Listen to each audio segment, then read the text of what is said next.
Welcome back. It is 8:38 right now. We've been telling you this morning about the lost JFK film taken by a woman named Patsy Paschall of Dallas on the day that the president was shot in Dallas 32 years ago. She has held on to the film since then, now says she wants to go public. Linda Wong is with her at her home, and they join us live. Linda? Hi, Tim. I'm here with Patsy Paschall, who is not only a terribly interesting woman, but she had witnessed one of the most incredible moments of history here in Dallas. Thank you for joining us. What I wanted to ask you, first of all, is that for 32 years you had held on to this extremely rare film that you had. Why not go public with it back then? Well, at the time, we didn't know what had happened or who was responsible, so I just felt better and safe by putting it away until another time. You felt like something was going to happen to you? Yes, I did. In fact, that night, I spent the night with my mother-in-law because I was afraid to stay at home. I really had no idea what I had on my film. When did you realize that this was more than just another filming of a president going by? Probably I've realized it all along. I just didn't, for a long time, I did not feel safe having this film because I really didn't know what it would say or what it was showing. So I just put it in a lockbox and have kept it all this long time, but it's time now for the public to know and to see these films. But even before now, there were a select few who were able to gain access to your film. Who else has been able to see this rare footage? It was the Warren Commission subpoenaed the films, and which would be the House Select Committee had them, and then my family members at one time. They've been locked away for years. And I just knew to everything there is a season, and I felt that when the time came, I'd know it, and it's here. You still have the camera that you were using. I'm going to ask you to take it out for us and show us what it is. Oh, yes. How old is this camera? Well, I bought it before the assassination. I really don't know. It's a Bell & Howell 8mm color. We did colored film of the parade and all. And I really don't know the age of it. Of course, Bell & Howell is not in business now, so I wish they were. I'm told that we have some of the footage that you shot back at the studio, so I'm going to ask, basically, where were you? What vantage point did you have? Where were you standing, and what were you seeing at the time? I was in the old red courthouse. I was the clerk of the 162nd District Court with Judge D. Brown Walker. And we knew that that Kennedy was coming to town, and of course I was very fond of Jackie. So I took my camera to work, and I was on the 3rd floor of the old red courthouse. And back then you could raise the window and, you know, see everything that was going on. Mm-hmm. You had but you had a different vantage point than the famous film that we see, you know, all the time, the Zapruder film. How is yours different from what he saw? I have him in my film. Yes. That's right. And of course I was looking down on everything. There was a big difference. And of course when the president was assassinated, people were just falling to the ground. Everything went crazy. And we in fact did not know that he had been assassinated at the time. And then of course it didn't take long when the word began to get around there that it had happened. And I thought somebody was popping firecrackers from the knoll because I heard a like pow and a pause and pow pow, you know. I'll never forget the sound. And there was smoke coming from the knoll like you had popped some firecrackers, you know. So then it registered, you know, that what had really happened, and everything was chaotic. People didn't know which way to go or fall down or run. It was kind of it became a scary point in time. Now, the smoke coming from the knoll is the reason why you have slightly a different version of what had happened there from the Warren Commission's theory that it was Lee Harvey Oswald from the old school book depository building. What do you think? What is your theory on the assassination? I think definitely that there was more than one person involved. That's my personal opinion. And, of course, I haven't talked to the Warren Commission. I haven't spoke to anyone. No one has ever talked with me about my film or what was on the film. So I found that unusual because I've always been right downtown. You know, I'm at City Hall now, and I was at the county for 8 years. So I couldn't understand. Then I see these things. This is the Warren report. This is about Kennedy. But if my name isn't in there, it isn't all of history because I saw it from a vantage point that no one else could see. See? Thank you. I'm going to ask you to hold on for a moment. I know that you've been working with a local historian, and I believe that Mark Oakes is back with Tim back at the station, so we're going to toss it to you for now. And Mark Oakes apparently has had a great deal of work with Mrs. Paschall about this film. That's right. So. In fact, Mark joins us now live in the studio. And Mark, this is your work, this is your profession. How did you stumble across Patsy? Well, I had read about her through FBI documents, which are only partly declassified, which we're working on getting the answers as to the discrepancies that the FBI has seen in her film. Continue to this day to be partly classified? The blacked out area that we see is classified information? Exactly. And through the JFK Act, we are going to present this to President Bill Clinton, and we are going to find out the answer to this problem that lies in her film that the FBI has kept censored for 32 years. Now, you've seen the entire film. We should make it clear we did not show you the entire film because you all are trying, in fact, to sell the entire film. What did we not see, and why is it important? Patsy was the only person to film the grassy knoll 15 seconds after the assassination from a high elevation. She not only caught Bill and Gail Newman laying on the ground in the entire picket fence and grassy knoll area, but she also caught Abraham Zapruder jumping off his pedestal and running for his life, which is what he said he did, but we had never seen that to that point.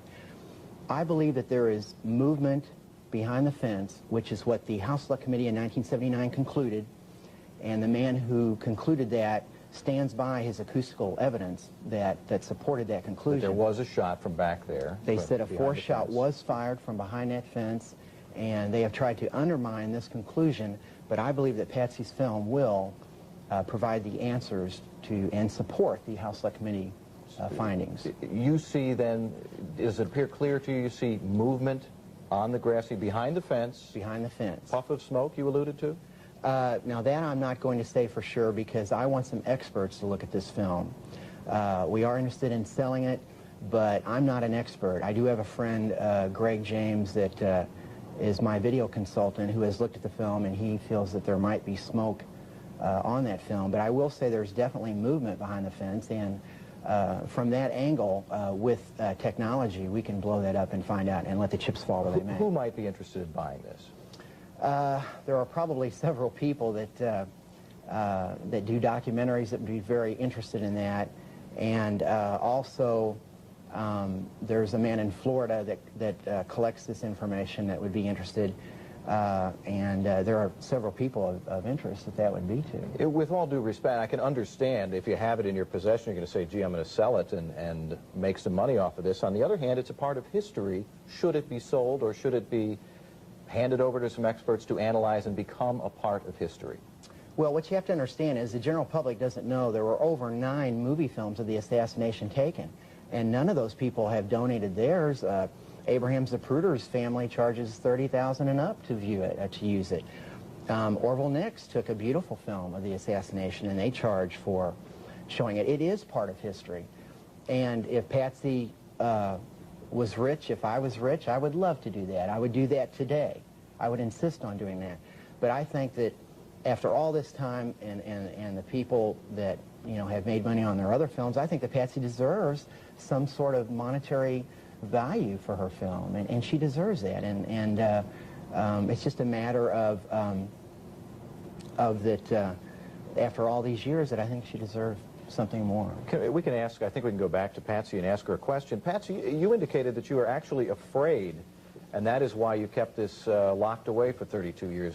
Of what or of whom were you afraid? Well, we really didn't know who we were afraid of because it was so chaotic. We did not know who was responsible for this. In fact, we still don't. So I didn't feel comfortable having this around, and so my attorney kept the film for me in the lockbox all these years. Why now? Why 1995? Because after 32 years, it's time. I mean, so let it be. Okay, Mark, was she legitimate? Did she have reason to be afraid, to be concerned for her life? There was several discrepancies on people's films that they either reported were, even the Zapruder film was tampered with. You can clearly see there were splices in it. Orville Nix has complained for years, the family of Orville Nix. They don't even have the original film. The family of Orville Nix said that UPI gave it to the House Select Committee, and the House Select Committee said they gave it back to UPI. There's no original film. There's a lady who took movie film purportedly to be Beverly Oliver on the south side of Elm Street. Nobody's ever seen that film. There's a lot of film controversy, and there's even film controversy in Patsy's film, and we don't know what's in it. If a lady took color movie film, and it's about one person doing the shooting from the school book depository, then why black out a document? Why not release the information and let us see it? This is ridiculous to have a document about a lady's movie film that's still blacked out after all these years. Absolutely ridiculous. And like I said, we will have the film enhanced, and we will let the chips fall where they may. Whichever way is fine. But don't hide the information. Don't lock away the documents. The public needs to see this information. Okay, final question. I mean, you think you have, based upon the law, you do have the ability to get this, whatever this information is in this FBI report, removed. Whatever it was that the FBI may have seen in this film 32 years ago. There's a man in Washington now that is with the Records Review Board that is examining this and Patsy Paschall's interview. And he is going to, I don't know the procedures, the technical procedures, but he is going to present this to the president, and I believe that the law says that he has 30 days to either restore this redaction or to leave it sealed up to the year 2039. Okay. And then we'll find out. If it means nothing, fine. But logically, let's talk about blacking out a document about a lady's movie film. Yeah. I don't understand the connection If here. it doesn't show anything, why block it out? Exactly. Okay. Mark, thank you very much for joining us live this morning. And Patsy and Linda, thank you very much for joining us live as well. Thank you. Fascinating information. At noon. It's been locked away in a safe for 32 years. We'll see a film taken the day of the Kennedy assassination. Congress takes yet another look at the Branch Davidian disaster. An historic federal trial goes to the jury, and if he's convicted, this man could get the death penalty. And vandals hit a North Texas church. We will have the latest on that. Good afternoon, I'm Tim Ryan. Another piece in the puzzle of the Kennedy assassination is put in place today. It is a film shot almost 32 years ago, the day President Kennedy was shot. Linda Wong is live on Dealey Plaza with this intriguing story. Linda? Tim, intriguing is right. So intriguing that the woman who shot that film calls it the missing piece of the JFK story. Now, we've all known of the famous film clip shot by Abraham Zapruder, but this is from a very different vantage point, not from the ground, but from the third floor of this old red courthouse. Her video shows the president coming down Main Street and then the motorcade racing by under the underpass and the frantic crowd scene after people realized the president had been shot. A local historian claims the 4-minute clip also shows smoke coming from the grassy knoll, which would support the 1979 conclusions of the House Select Committee on Assassinations, that there indeed was a fourth shot that was fired. I think that what we see on this film will support their conclusion that there was a second shooter from the grassy knoll, that there was a fourth shot, and that there was a conspiracy in the murder of John F. Kennedy. I do want to point out the fact that the film clip that you saw is a very short clip, just for obvious reasons, because they do plan on marketing it out on the open market. And Patsy Paschall, who is the person who shot the film, also wants you to know that that is not the original. The original is in color, and it is also very clear. Very clear and in color. Okay. The attorney has it in a lockbox. It's kept in a lockbox. It's been there for about 32 years. 32 years. Could you tell me why so long that you have kept this under lock and key and you haven't really said anything about it?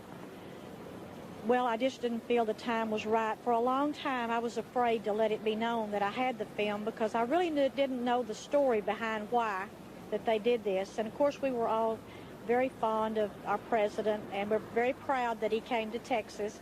And so, but it was scary not knowing the real story or why that this was happening. And then, of course, no one ever talked to me about my roll of film or, to question what I saw or, and of course everything looked to Oswald, but there was smoke coming from the knoll, and I made the remark, why is someone popping firecrackers? My words were, some nuts popping firecrackers, because the smoke was about what a firecracker, 2 or 3 of them would be. So we saw that looking down on the street, but nobody ever asked a question about it, and so I didn't press it because I was afraid for anyone to know that I had the film. So I just feel like the time has passed, and it's time that it go into history.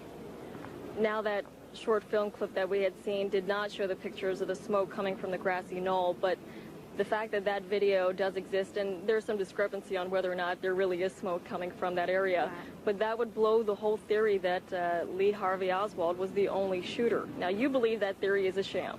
I definitely think it's a sham. I think that he might have been involved, you know, and probably was, but there were more involved because there was smoke coming from the knoll, and it had to be. And like I said, we heard the shots. I did, and there was a pow and a pause and pow pow, and it definitely, immediately I knew that when we realized that something had happened, that everybody began to run to the knoll because it was just almost obvious, you know, and I couldn't imagine at that time anything coming from the depository because everybody was running that way and the smoke came from that way. So I felt definitely he was involved, but I'm sure there's more to it than that. Okay, thank you very much for joining us this morning. Now, as we had told you, the film that she had was requested by the government, and they did send it away to be studied by the Warren Commission afterwards, and she did receive the film back. Now, there is some question on whether or not that film was received back in its original form, whether or not it had been doctored. Now, her attorney is apparently a very good attorney. 32 years ago, he had thought ahead enough to get a copy of it made before he sent it to the government, and so pretty soon here, they'll be checking to see if there are any discrepancies in between them. Tim? The intrigue continues. Thanks, Linda. And Patsy Paschall says she should know since she was there and got it all on film. But unlike the famous Abraham Zapruder clip of the assassination, hers was taken from the 4th floor of the old Red Courthouse, where Paschall says she could see what seemed like shots fired from the grassy knoll. It was the type of smoke you'd see when you would pop firecrackers, that kind of a smoke coming from the knoll. It wasn't a heavy, but it was enough you could see it. People began to run toward the knoll, and especially it looked like the police officers and people just running up there to see who had done that. Paschall says that's why she believes Lee Harvey Oswald was not the lone gunman, since his shots came from the depository building. Government investigators saw Paschall's film after the shooting, but this is the first time the public gets to see it. We'll tell you what some claim the film is worth, coming up on News for Texas at 6. The John F. Kennedy assassination. Patsy Paschall says she can back up her belief with film she shot back in 1963. News for Texas reporter Linda Wong shows us some of the rare footage that's been kept from the public until now. It's been nearly 30 years since Patsy Paschall has stepped foot into the old Red County Courthouse. She worked on the 4th floor as a clerk when President John F. Kennedy paid his first official trip to Dallas. Oh, this is the room. Her reminiscent excitement quickly turned to sadness as she recalls witnessing one of the darkest moments in U.S. history. You never forget, and you always hear those gunshots. And people just went crazy. They didn't know whether to laugh, cry. It was a sad day. But their smoke came from that knoll. That scene is not included in this short clip her attorney allowed for public release. But local historian Mark Oakes says he's seen the 4-minute film in its entirety, and he's convinced There was a second shooter from the grassy knoll, that there was a 4th shot, and that there was a conspiracy in the murder of John F. Kennedy. the government requested Paschall's film for its investigation, but she kept the original in a lockbox with her attorney and kept it a secret. If you've got something on there that people don't want seen, what are they subject to do to me if I put these things out for people to see? Or, you know, I was afraid for my life, to be quite honest. Paschall says she now feels safe enough to go public. Another reason that Paschall is breaking her silence after more than 30 years is that her rare footage is now on sale to go to the highest bidder. I can't even imagine a value. Can you imagine the people that do documentaries that would love to see this? Can you imagine that even Chief Robert Blakey, the former counsel to the House Select Committee, would love to have this? The value could be unlimited. Directors of the 6th floor museum say they'd like to see it donated to them for historic preservation. Because that is the appropriate place for it, ultimately. History is going to be written many years from now about this event, and having all of the bits and pieces together for a scholar, an academician, or a historian to come in is in everybody's best interest. But Paschall says others who shot film of that day have made a great deal from their luck of historic timing. So why shouldn't she? In Dallas, Linda Huang, News 4, Texas. Museum directors say several groups have already seen the film. There are bootleg copies scattered throughout the country. Paschall's attorney says the clip released today has been altered so it cannot be copied cleanly. You noticed it was jumping on your screen. Historian Mark Oak says he expects that its sale could draw at least $250,000. About the president's death, the woman who took that film says she knows Lee Harvey Oswald did not act alone. She says her film proves it. Sean Rabb is live now from Dealey Plaza with more on the film and the woman who wants to sell it. Sean? As you say, Phyllis, we are live here along Dealey Plaza. Behind us, of course, the infamous grassy knoll that over the years has been the focal point of whether or not there were more assassins waiting for the presidential motorcade. The footage released today, though, will probably give rise to more questions than answers about what really happened November 22nd, 1963. For everyone in Dallas and across the nation today, though, the release of the footage has seen a return to history. You never forget, and you always hear those gunshots. Patsy Paschall and her Bell & Howell 8mm captured these pictures of President John F. Kennedy's death ride through Dealey Plaza. People just went crazy. Paschall's 4 minutes of history, locked in a safe deposit box for 32 years, seen only by her attorney, the FBI, and the House Select Committee on Assassinations until now. Oh, this is the room. Paschall is overcome with emotions and memories of that numbing November day as she returns to the old red courthouse where she says she saw and heard more than just shots. There was smoke coming from the knoll, and it had to be, and like I said, we heard the shots, I did, and there was a pow and a pause and pow pow. That's not part of footage released today, but historian Mark Oakes has seen the film in its entirety and says he's convinced it shows Lee Harvey Oswald did not act alone. There was a second shooter from the grassy knoll, that there was a fourth shot, and that there was a conspiracy in the murder of John F. Kennedy. Paschall kept her peace for more than 3 decades because she believes the conspiracy theory and wondered how far a cover-up would go. If you've got something on there that people don't want seen, what are they subject to do to me if I put these things out for people to see? Or, you know, I was afraid for my life, to be quite honest. Now, Paschall hopes someone will pay her for her footage and enhance it to prove her memory of November 22nd, 1963, correct. But directors of the 6th floor museum, which preserves Kennedy memorabilia, hopes Paschall's pictures will be donated to them. Because that is the appropriate place for it, ultimately. History is going to be written many years from now about this event, and having all of the bits and pieces together for a scholar, an academician, or a historian to come in is in everybody's best interest.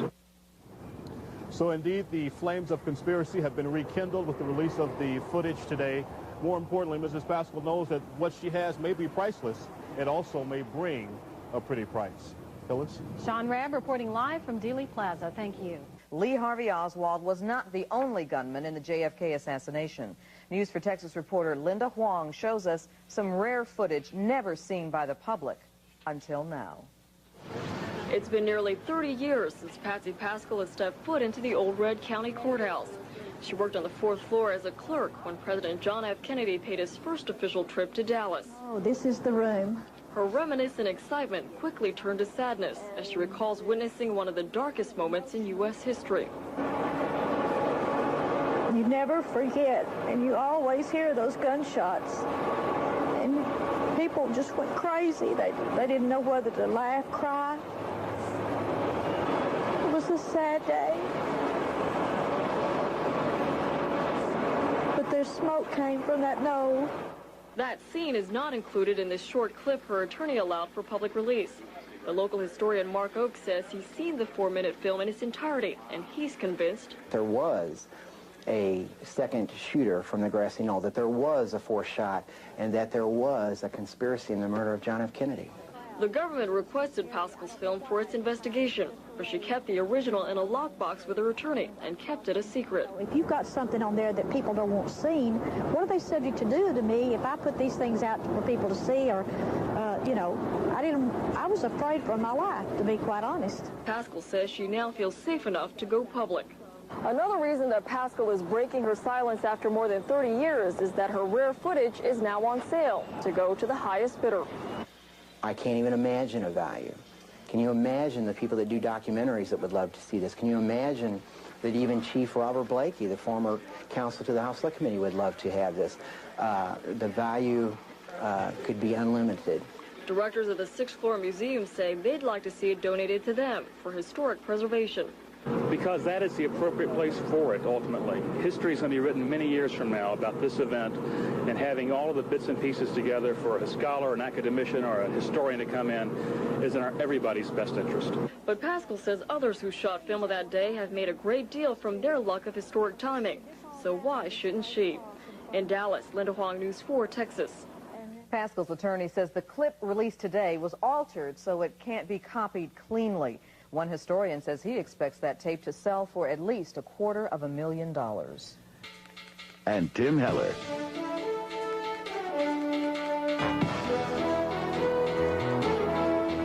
Today is the 32nd anniversary of the assassination of President John Kennedy. Researchers are always looking for new information about his murder. Ironically, that new evidence may be revealed today right here in Dallas.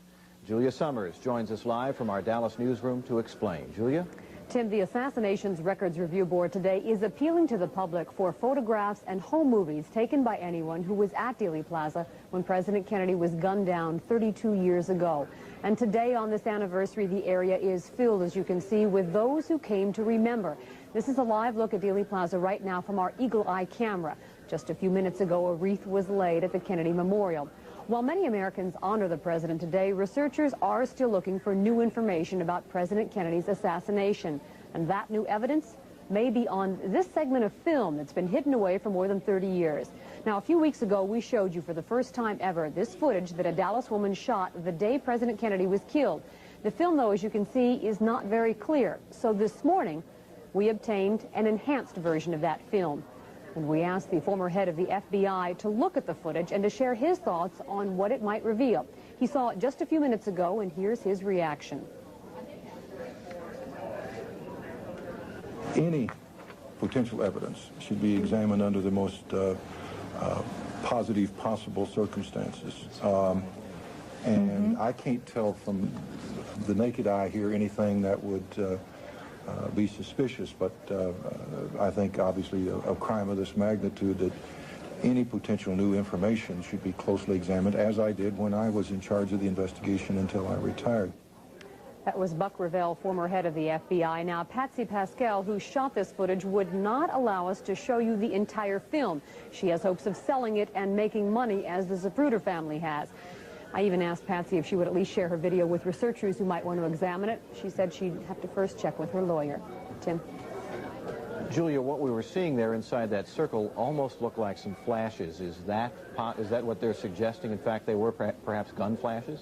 That's what Patsy's suggesting. She says that it is behind the fence there and that you can see movement. And she says that she shot her film just after the president was shot. She believes that as someone leaving the scene. Mr. Revell says, though, it is clear that that area, although it was supposed to be secured, was not adequately secured, and it could have been anyone behind the fence. He did say, though, as you heard, that they should look at it. Okay. Fascinating new information. Thanks very much. He was assassinated in downtown Dallas 32 years ago. And on the anniversary of President Kennedy's assassination, researchers tonight are asking the public for help. The Assassinations Records Review Board would like any photos or home movies of Dealey Plaza from that fateful day. As Julia Summers reports, one Dallas woman says she may have just what researchers are looking for. Hundreds flocked to the Kennedy Memorial to pay their respects on the anniversary of his assassination. Memories of 32 years ago, captured in the heart, and some on film. I was so excited because I loved Jackie. I thought she was just so wonderful, and gives me chills. Patsy Paschall shows us the home movie she took in Dealey Plaza that fateful day, when excitement turned to horror. It was just total chaos. We first showed you Paschall's film a few weeks ago. For 32 years, no one but Patsy and those investigating the assassinations had ever seen it. Because of the poor quality, it was difficult to see any detail. Well, now, for the first time, part of the footage has been enhanced, and it may reveal something new.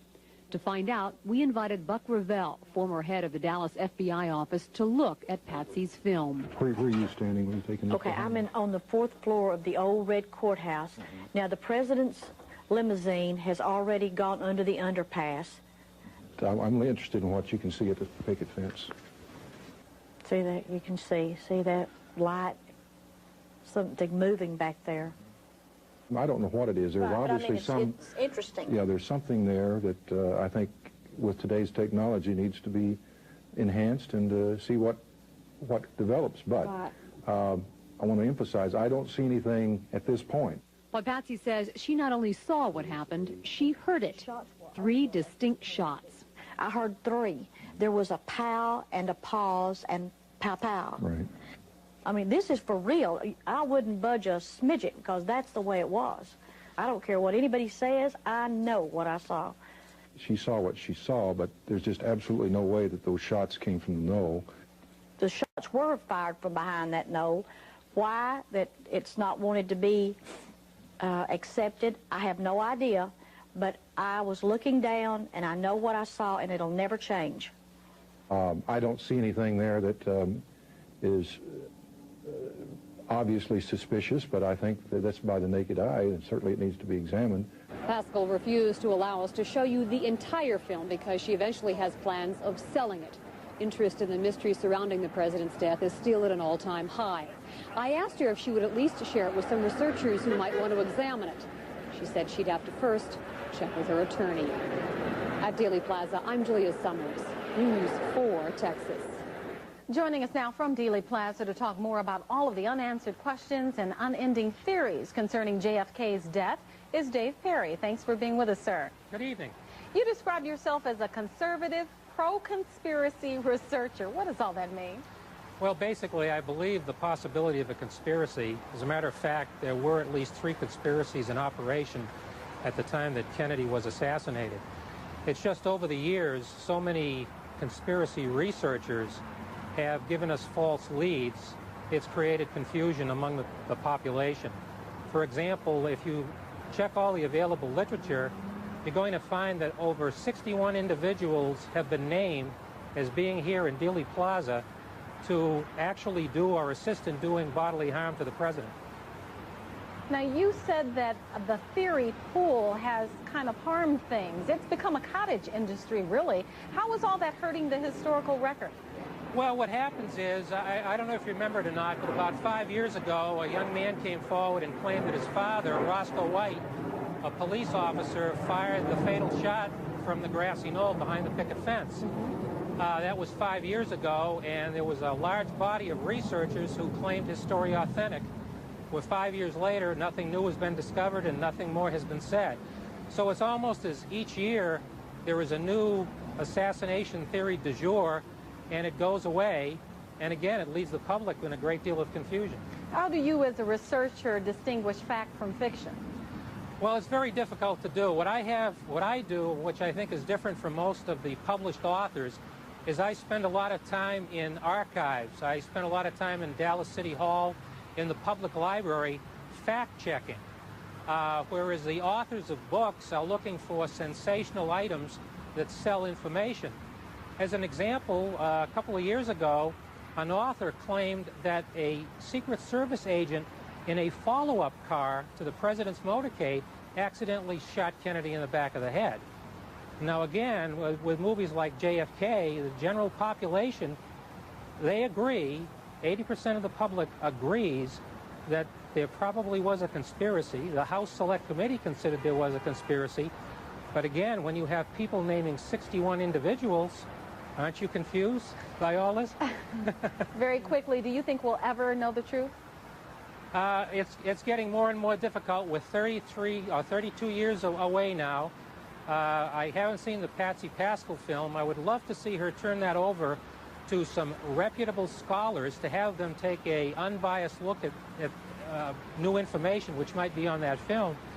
But as the years go by, I'm afraid to say I don't think we'll ever know. All right. Dave Perry, thank you very much for being with us from Dealey Plaza. Thank you. Well, they say home is where the